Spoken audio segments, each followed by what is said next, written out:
মার্কিন যুক্তরাষ্ট্রে উচ্চশিক্ষা নিতে গিয়ে হত্যার শিকার মাদারীপুরের মেয়ে নাহিদা সুলতানা বৃষ্টির গ্রামের বাড়িতে চলছে শোকের মাতম। খবর পেয়ে বাড়িতে ভিড় করছেন স্থানীয়রা। নিহত বৃষ্টি মাদারীপুর সদর উপজেলার খোয়াজপুর ইউনিয়নের চর গোবিন্দপুরের এটিএম বাজার এলাকার জহিরুদ্দিন আকনের মেয়ে। যুক্তরাষ্ট্রের ইউনিভার্সিটি অফ সাউথ ফ্লোরিডার কেমিক্যাল ইঞ্জিনিয়ারিং বিভাগের পিএইচডি শিক্ষার্থী ছিলেন তিনি। শনিবার বিকেলে সরেজমিন গিয়ে দেখা যায় মেধাবী শিক্ষার্থী বৃষ্টির মৃত্যু এলাকায় কেউ মেনে নিতে পারছেন না। তারা অপরাধীদের শাস্তির দাবি জানাচ্ছেন।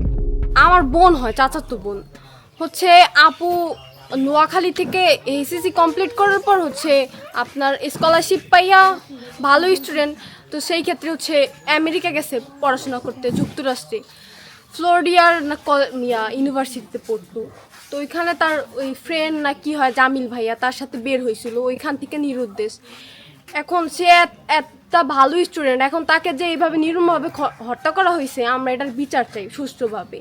আমার বোনের যেন সুষ্ঠুভাবে বিচার হয়, এটাই সরকারের কাছে দাবি। 6-7 দিনের ভিতরে এদের ফোন করার মানে ওরে পায় না পাওয়ালে এই মনে করেন জানাইছে মিডিয়ার কাছে, ওইটাছে মিডিয়ার কাছে জানানোর পরে তারপরে আজকে যেমন ওই ওর বন্ধু যে হারে পাওয়া গেছে মানে মৃত্যু 4 টুকরা করা হয়েছে।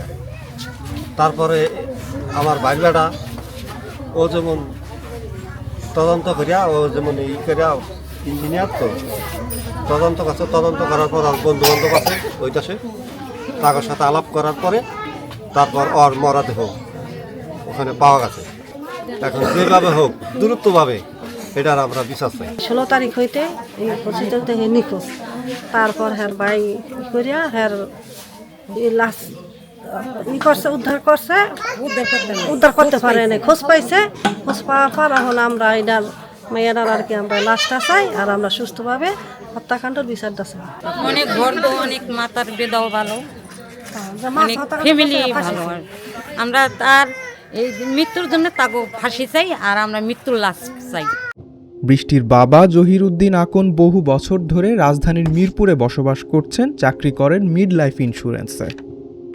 শনিবার সকালে বৃষ্টির পরিবার মৃত্যুর খবর জানতে পারে। এরপর খবর গ্রামের বাড়ি পৌঁছলে পাড়া প্রতিবেশীরা ভিড় করতে থাকেন সেখানে।